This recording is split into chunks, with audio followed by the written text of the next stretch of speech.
Ema twabadde ku Sunday yo service olwawedde ne batuyita ffenna basingo nange mwengwa Ema n'agaana okusituka n'agamba nti wano sikyajyawo Musumba n'atuyita tusabire Ema yatandise kuyimba n'agamba nti nze Lwampala eyo ninayo ekyange Erwampala ninayo ekyange era mukulu obwedda ayimba kimu n'aga nti ekyamagero kyange kiri wano ekyamagero kyange kiri wano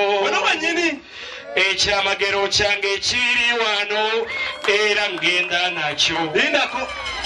sebo okuba mu ngalo mwana era bitabula era bitabula shonga esonga mwana yazishisha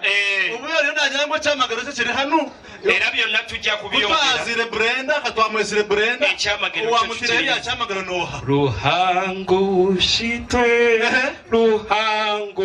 moyo kati banyamba ko bagala kuyamba ko reba najja